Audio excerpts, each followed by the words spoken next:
안녕하세요. 오늘은 2026년도 대학 수시 모집, 그중에서도 대학별 가이드북, 이걸 어떻게 제대로 써먹을 수 있을지 한번 파헤쳐 보려고 합니다. 네, 대학들이 직접 만든 공식 자료잖아요. 이걸 통해서 당신의 수시 전략에 필요한 진짜 핵심 정보를 찾아보는 게 오늘 저희 목표입니다. 바로 시작해 볼까요? 네, 좋습니다. 이 가이드북들이요, 이 그냥 안내 책자가 아니에요. 정말로요. 아, 그런가요? 대학이 뭘 보고 평가하는지, 또 어떤 학생들이 붙었는지, 그런 구체적인 사례들 있잖아요. 네네. 심지어 면접이나 논술은 어떻게 준비해라, 이런 팁까지 다 들어있어요. 그래서 입시 전략 짤 때 가장 믿을 만한 내부 정보라고 할 수 있죠. 그냥 모집 요강만 보는 거랑은 확실히 다르겠네요. 그럼요.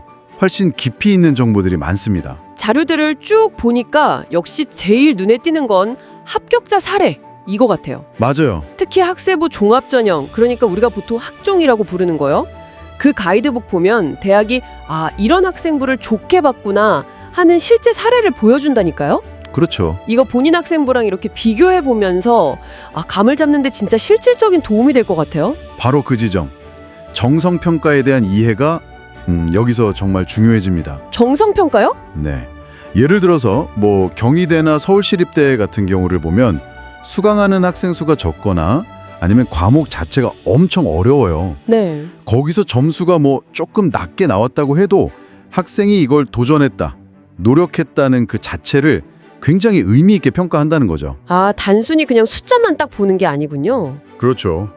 서강대가 강조하는 것처럼 학생이 어떻게 성장했는지 그 과정, 아니면 작은 학교에 다녔다거나 하는 그런 학습 환경까지도 다 종합적으로 고려하는 거예요. 비교과 활동도 좀 비슷한 맥락인가요? 네, 맞아요.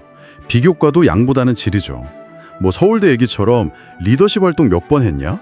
고려대가 별로 중요하게 안 본다는 봉사 시간 몇 시간이냐? 이런 절대적인 양보다는요, 그 활동 내용이 얼마나 깊이 있었냐? 그리고 그 안에서 당신이 도대체 어떤 역할을 했냐? 이게 훨씬 중요해요. 핵심은 질입니다, 질. 아하.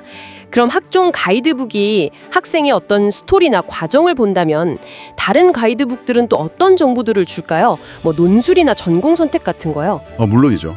다른 가이드북도 중요합니다. 예를 들어 논술 가이드북 보면요, 기출문제랑 해설은 기본으로 들어있고요. 네. 대학별로 채점 기준이 어떻다, 아니면 작성 팁, 가령 동국대 같은 경우는 인문 계열은 독서가 중요하다, 자연 계열은 개념 이해가 바탕이 되어야 한다, 이런 식으로 되게 구체적인 방향을 딱 제시해줘요. 전공 가이드북도 있다면서요? 네, 전공 가이드북도 그냥 학과 소개만 띡 하고 끝나는 게 아니고요. 커리큘럼은 어떻고, 졸업하면 보통 어디로 가는지 진로 정보, 그리고 또 중요한 게 고등학교 때 어떤 과목을 듣고 오는 게 좋다, 이런 권장 이수 과목 정보까지 다 담고 있습니다. 와, 정말 실용적인 정보들이 많네요. 그럼 입시 결과 볼 때도 그냥 딱 발표된 경쟁률만 보면 안 되겠네요. 정확합니다. 그게 함정일 수 있어요. 발표된 최초 경쟁률 말고요, 실질 경쟁률을 꼭 확인해야 합니다. 실질 경쟁률이요? 네. 예를 들어 서강대 교과전형 작년 걸 보면요, 최초 경쟁률은 15.04대 1이었어요. 꽤 높죠. 네, 엄청 높은데요. 근데 수능 최저 학력 기준, 그러니까 대학이 요구하는 최소 수능 점수 있잖아요. 그걸 맞춘 학생들만 놓고 보니까 실질 경쟁률은 2.1대 1까지 훅 떨어졌어요. 와, 엄청나게 차이 나네요. 그렇죠.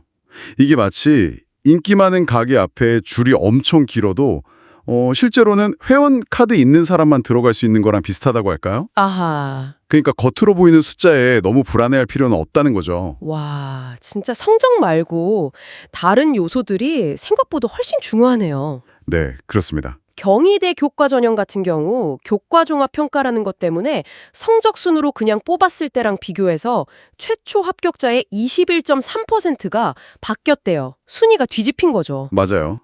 성적만으로는 안심할 수 없다는 거죠. 그리고 또 경희대 학종 대표적인 거 네오르네상스 전형. 여기서는 면접 때문에 합격 불합격의 갈림 비율이 최초 합격자 기준으로 무려 33%래요. 네, 3분의 1이죠. 특히 자율전공학부는 44.4%까지 된다고 하니까 이걸 준비하는 담신 입장에서는 진짜 중요하고 어쩌면 좀 희망적인 이야기일 수도 있겠어요. 그렇죠. 면접이 얼마나 중요한지 딱 보여주는 수치죠. 그리고 인하대가 자신감 있는 태도를 강조한다고 가이드북에 써놨거든요. 네. 이것처럼 면접 내용뿐만 아니라 말하는 태도 같은 것도 평가에 다 반영이 된다는 거예요. 답변 내용뿐만 아니라 태도까지요? 네. 그리고 면접 질문 유형에 따라서 답변 전략도 좀 달라져야 해요. 개념 이해를 물어보는 질문에는 핵심을 딱 간결하게 답하는 게 좋고요. 네. 근데 본인이 했던 탐구활동 경험 같은 걸 물어보면 그 과정이랑 내가 뭘 노력했는지를 좀 구체적이고 생생하게 진정성 있게 보여주는 게 좋습니다. 당신의 경험을 얼마나 잘 풀어내느냐, 이게 관건이에요. 아, 그렇군요. 오늘 쭉 이야기를 들어보니까 결국 이 대학별 가이드북들이라는 게 단순히 숫자, 그러니까 성적 뒤에 숨어 있는 거잖아요. 네, 대학이 진짜로 뭘 중요하게 생각하는지 그 가치와 평가 기준을 들여다볼 수 있는 뭐랄까 핵심 열쇠 같은 거네요. 맞습니다. 바로 그거요. 이 자료들을 통해서 당신이 얻어야 할 궁극적인 목표는 그냥 내가 이 대학에 붙을 수 있을까? 이걸 점쳐보는 걸 넘어서야 해요. 네. 각 대학에 도대체 어떤 학생을 찾고 있나, 그리고 당신이 가진 강점 중에서 뭘 어떻게 보여줘야 효과적일까, 이걸 파악하는 데 좀 더 집중해야 합니다. 정성평가 사례 하나하나, 대학이 말하는 인재상, 면접 팁 같은 것들이 전부 대학의 시각을 이해할 수 있는 단서가 되는 거죠. 그렇다면 마지막으로 이런 질문 한번 던져보겠습니다. 당신의 학생부 기록이나 여러 활동들이 단순히 요구 조건 채웠다. 이걸 넘어서요. 특정 대학이 그토록 찾고 있는 그 인재상, 그리고 그들이 보고 싶어하는 성장 스토리에 과연 어떻게 연결될 수 있을까요? 이 가이드북들을 통해서 그 연결고리를 한번 직접 찾아보시는 건 어떨까요?